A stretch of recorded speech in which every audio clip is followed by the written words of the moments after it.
Welcome to Healthwatch. I'm Cindy Berry from Ledgelight Health District. We're here on a beautiful spring day at Perennial Harmony. We're going to be talking with Petie Reed, who is the owner of Perennial Harmony, about deer-resistant planting and landscaping. This is part of a three-part series. The first part, as you remember, was with Dr. Kirby Stafford from the Connecticut Agricultural Experiment Station. The second part was with our epidemiologist at Ledgelight Health District, Russell Melmed, and he talked a little bit more about the rates of disease in our area and how Lyme disease is a particular issue for seniors and for children and for people who like to be outside. So that brings me to Perennial Harmony. Welcome. Thank you for having me. This is great. Let's start by talking a little bit about you and a little bit about Perennial Harmony. You're a lifelong environmentalist. How did you get involved with growing? Well, we don't do a ton of growing, do a lot of design, installation, and maintenance of landscapes, and we sell plants.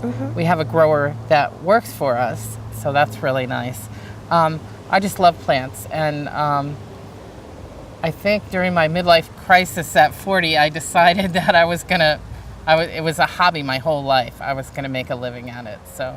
That's great. Lets me be really creative. Yeah. So you have a certification in organic land care. Can you describe what that is? The Northeast Organic Farming Association started a class about 15 years ago, and it's I think it's 4 days, and it's a really intensive course, and you get certified at the end if you pass the test, and every year you need to take continuing education.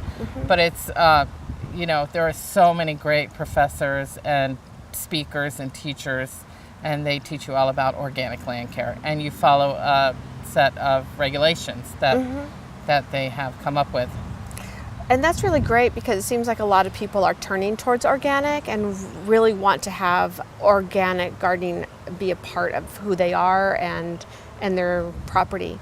Yeah, it's really taken a turn. When I first started in this business about 15 years ago, not many people were interested in organic. They thought it was more expensive. They thought, it's never going to work. I can't have beautiful plants. But now they realize it's actually cheaper to go without chemicals, and it's safer, and you can have beautiful gardens. And so what kinds of customers do you have? Let's talk a little bit about who they are. They're everybody, from, little kids to grown-ups. It's all kinds of people interested in plants. And you said that you started the business about 15 years ago, yeah? Yes. And you have a partner. Yeah, Rich Oliver is my partner.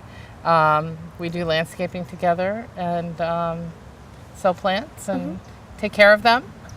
And as people have become more aware of Lyme disease, do you find that your business is changing a little bit? Are your customers sharing information with you about Lyme disease or their concerns? Everyone talks about Lyme disease.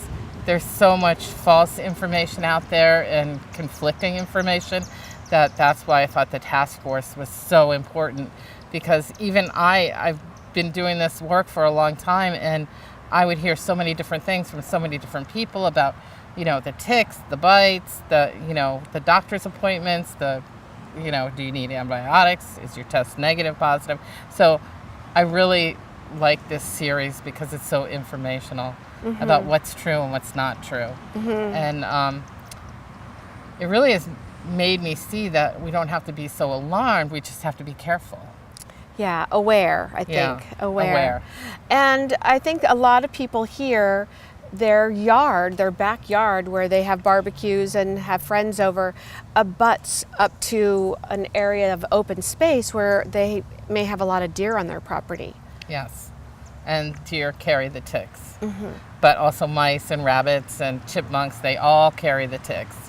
But they found, I think Dr. Kirby Stafford said that in the landscape that only 10% of ticks are found.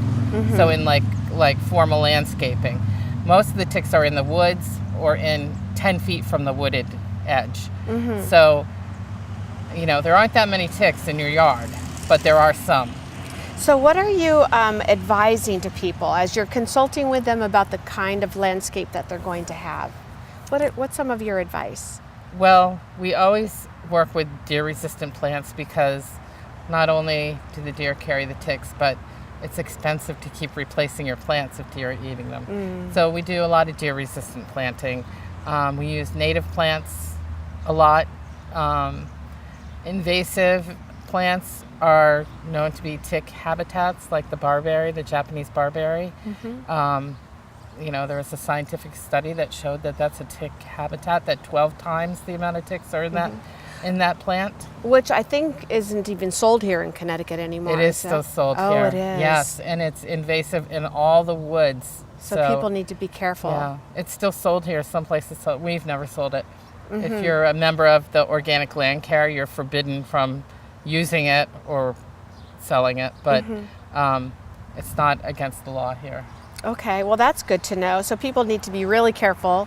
I don't even know what it looks like, but I wish I could show you, but I can't. I'm glad about We're good, that. we can't say. Oh, you know what? Actually, I think there's some over there next door. Okay, well you see the red over there? We'll take a walk afterwards, and maybe you can show me because it's important, I think, for people to be able to identify it. It's got thorns. Oh, it does. And it's red, and the deer don't eat it. That's why a lot of people use it. It's maybe knee high. There are some that they say they don't reseed and become invasive, and those are the ones that people are still selling. But they're still a tick habitat. And I'm sure that with those thorns, it gives people pause to rip it out or to even handle it in some way. Yeah, it's difficult to get rid of. Yeah, good to know. So what made you interested in joining the Lyme Disease Prevention Task Force? Well, it was Dr. Stafford's. I read his tick management book, which is online. It's like a little booklet or whatever. And I knew he was giving a talk, and there's just so much false information out there. I just wanted to find out more what's true and what's not true, and I really like the little cards that you came up with that show all the different ticks, and I'm finding out so much good information, which is great because then you can pass that on to your customers. And my customers are very interested in it. Yeah, that's amazing. They are definitely interested in it. So as a landscaper, and that was one of the reasons why I reached out to you, as a landscaper, do you feel that that your profession is a little more at risk if they're out? Very much at risk. I have ticks on me every single day. Every single day. Mostly they are the dog ticks or the wood ticks.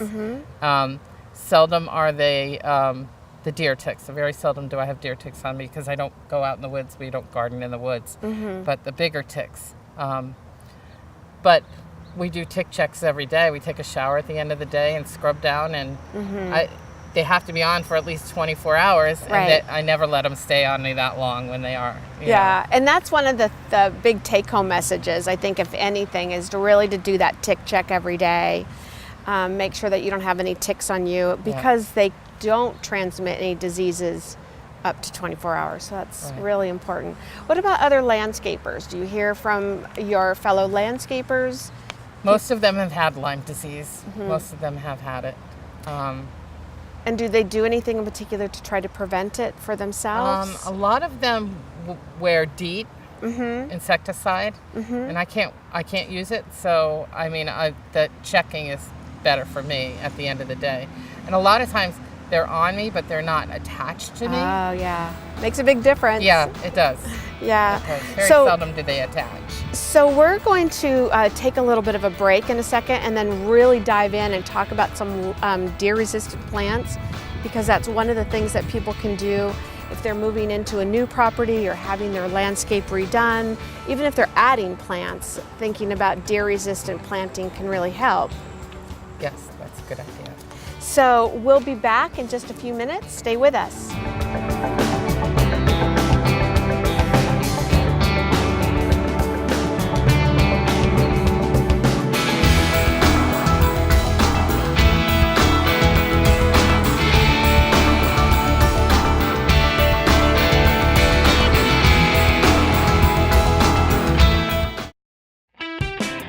We believe that when the community comes together, we can do great things. We're working to make Groton the healthiest and safest place for everyone. Hey kids, listen to your parents. We want you to have the facts and the best tools to keep you safe. We know there is a lot of confusing talk about drugs in the media. Parents, we know you have a tough job to do, teaching your kids about alcohol and drug abuse. We're here to help you. Let's work together to change community norms about drugs and alcohol. Help us out. Volunteer. Donate. Find us at Groton Prevents and join us.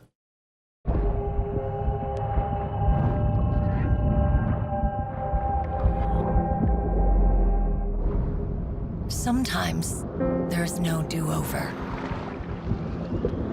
Some things you can't rewind. That's when an extra safety step could mean the difference between a close call and a call to 911. Simple steps save lives. Learn more at poolsafely.gov.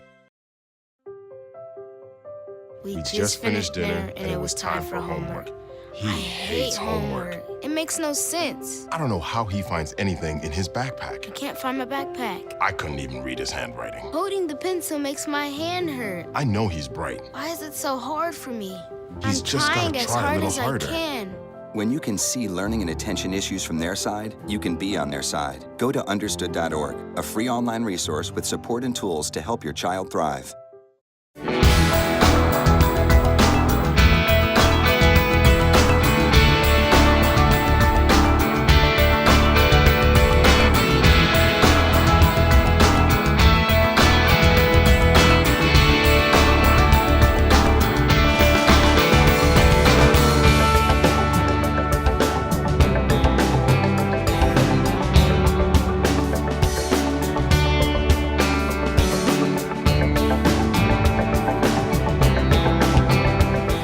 Welcome back to Healthwatch. Today we're talking with Petie Reed from Perennial Harmony. We're talking about deer-resistant plants and Lyme disease in general. So welcome back and thank you so much for doing this. I'm glad to be here. Thank you. So we were talking during the break about this is kind of the final piece. I feel like we've talked about ticks and kind of their MO and how they operate. We talked about the rates of Lyme disease. But now we get to talk about gardening, and I think that's the piece that sometimes is missing in the conversation because people feel like they can't go outside anymore. People can go outside and there are deer-resistant plants. I mean, I wouldn't call anything deer-proof. There's nothing deer-proof, but there are a lot of resistant plants, and they're just beautiful. So you were talking earlier about the fact that people can get in their garden and there's such a variety of deer-resistant plants. Why don't we talk about some of them, maybe your favorites, the ones that you have here. Okay. But first maybe talk a little bit about all the things you have here at Perennial Harmony. Well, we try to focus mostly on native plants. We find that they are easier to grow. They're good for the environment. They're good for the pollinators. And they're very successful. So not invasive. So we try to focus on a lot of native plants and deer resistant because we have so many deer. But we have other plants too. We do have other plants too, but we try and do mostly natives. Which is really nice because it's disappointing when you go to a garden store and you bring home your plants and only for them to die because this is really not the right climate for them. Right. that they weren't meant to be here. Exactly, exactly. And they're not supporting our wildlife that we already have here. I mean, we want to support the birds and the butterflies, right? Right. And so all of the plants that are here are organic. Yes. Well, some of them that we buy from other people did not start out that way. So we don't use any chemicals here. We never have used chemicals, but they could come in with a chemical on them that another grower put on them, but we never use any chemicals. Okay. So let's start talking about some of the plants that are most deer resistant, and you have some plants here for us to talk about. What's the first one? Well, this is ornamental onion or allium, and people are crazy about this plant. It's actually a bulb that you plant in the fall, but you can also buy it already potted. But if you want to have a bunch of them, I suggest getting the bulbs in the fall. Okay. It's a little more economical, but they are crazy, and people actually dry this flower. They let it dry, you know, in the plant. And can they winter over in your yard, or you have to dig them up every year? Nope. They multiply too. Oh, that's really nice. Yeah, it is. Really nice. So this is a perennial. Yes. And this is Deer something. will not touch it at all. So this is something that you could put around the perimeter of your garden. It's nice and tall and. Absolutely. Okay. And you can see it from a distance. It's very cool to look at from a distance. It makes people slow down and look. Oh, it's beautiful. So. And what's the next one? This is salvia, which is sage. This is also not a native plant, but it's very reliable. And we like a variety called caradonna because it blooms for a very long time. You can cut it back and it will bloom again. It's very pest resistant. Deer won't touch it. Nice. So. And what is it about deer resistant plants that make them deer resistant? Nobody knows. We used to say that they were purple. There's a lot of purple plants, but that's a joke. That's a joke. A lot of them have a scent to them. So perhaps, you know, a lot of herbs are deer resistant. So perhaps it's the scent. I mean, they don't like lavender. They don't like thyme. They don't like things that smell. But, you know, then they'll go and eat something that does, you know, they'll eat basil, right? Yeah. So it's kind of a theory. Yeah. All right. So what's our next plant? This is a native plant. It's one of my favorite plants. It's Hyssop, or the science name is Agastache. Okay. And it comes in different heights. It gets a purple, long flower on it. It flowers most of the summer. And it's very hardy and it's beautiful. Okay. You know, easy to work with. Is this and it comes in different heights. This one is tall, yeah, because you can get it anywhere from 1 foot tall to 4 feet tall. There's different varieties of it. Okay. And again, I see it's a purple flower, bluish. It's a purple flower. Purple. Yeah, interesting. Now here we go to yellow. Okay. Yellow. And this is a favorite too. This is goldenrod, solidago. Goldenrod, it's a native plant. It is great for the pollinators, and people are not allergic to it. It blooms the same time as ragweed. So people see the big yellow flowers in August, and same time ragweed is blooming, and they think that they're allergic to the goldenrod, but they're allergic to the ragweed. Does it look similar? Does the flower look similar? No, the ragweed has white, like fluffy stuff that flies around, and that's why the pollen gets in your eyes and your nose. See. And goldenrod is just a beautiful yellow flower. And it blooms in August when hardly anything else is blooming, so that's a favorite. Yeah, that's really good to know. And then what do we have right here? That one's yarrow, and it comes in different colors. It could be pink, white, yellow, red. This particular one is going to be red. Another tough plant, you know. Does it come back year after year? Yep. These are everything we're looking at is a perennial, and a very tough perennial. Not an easy perennial, not something that might disappear. And so in kind of designing gardens, which I know you do, would you put some of these plants together in a collection? I would put them all together. Yeah. We put them all together. Yeah. Yep. In different sizes and in different combinations. This one's a little bit lacier and kind of finer. It's very pretty. It's also, if you cut it back, it will rebloom also. And so most of these are all out in the sun. Would most of these stay in the sun? These are the sun ones. We keep our shade plants over there. So, but there are some shade perennials that definitely are deer resistant. Every single fern is deer resistant, so those are great for the shade, any fern. And there's so many different sizes and colors and textures of fern. That's really good to know. Okay, so next we have, which is this one? This is another goldenrod. Okay, so just a different variation, it looks like. Yeah, you can see this one has a thicker leaf. And this one is has a thinner leaf. This one smells beautifully. Nice. This variety. So what the deer don't like, we enjoy, I guess. Yes. Okay, and then we have... It's called false indigo or Baptisia, and this has gorgeous purple flowers. It becomes a large bush.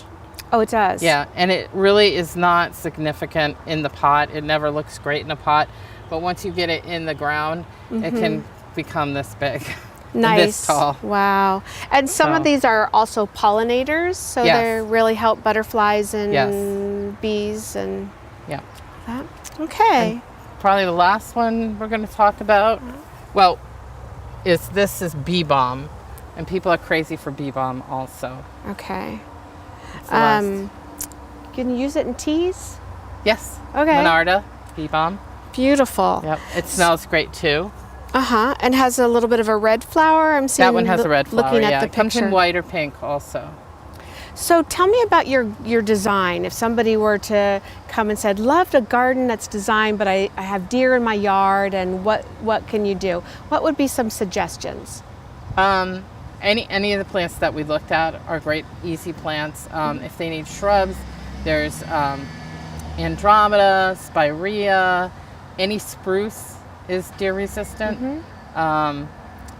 Ornamental grasses, all the grasses, there's a lot of good native grasses, beautiful grasses, blue stem, little blue stem, big blue stem. Those are all deer resistant. Which is nice because you keep hearing people say, cut your grass short. So I think that maybe some people think, oh, I can't put grasses in my yard because those would be promoting kind of the ticks. No, they don't. They're not, I mean, you're not making a meadow, but even Dr. Stafford said that even in a meadow, they find that there are not a lot of ticks. The ticks are mostly in the woods, in wooded areas, and within 10 feet from the woods. So that's really good to know. Yeah. So, Petie, what's been the most challenging part of your work? The rain. When it rains every other day. I mean, we work in the rain, but when there's a lot of rain and you can't get finished, that's the biggest challenge. Yeah, and the most rewarding part? The most rewarding part is fall planting, because we do a lot of work in the fall, and it's the best time to plant. Everybody thinks spring is the time for planting. Fall is really the time for planting. You can do so much, you can get so much done, and then in the spring everything is twice the size as it would have been, if you planted in the spring. It's really a great time. Oh, that's nice. It's a great time. Well, thank you so much for visiting with us today. Thank you. And really appreciate it. And how can people find you? We're in East Lyme at 144 Boston Post Road, across from Flanders Fire Department. We're only open for retail on Fridays and Saturdays. And you also have a Facebook page? Yes, we have a Facebook page, and we have www.perennialharmony.com. Great. Well, thank you very much. Thank you. And thank you for tuning in today with Ledgelight Health District. I hope that you'll watch the other 2 parts of this 3-part series on Lyme disease, and that you'll protect yourself against Lyme disease this summer. Give us a call if you have any questions. Thank you and have a great day.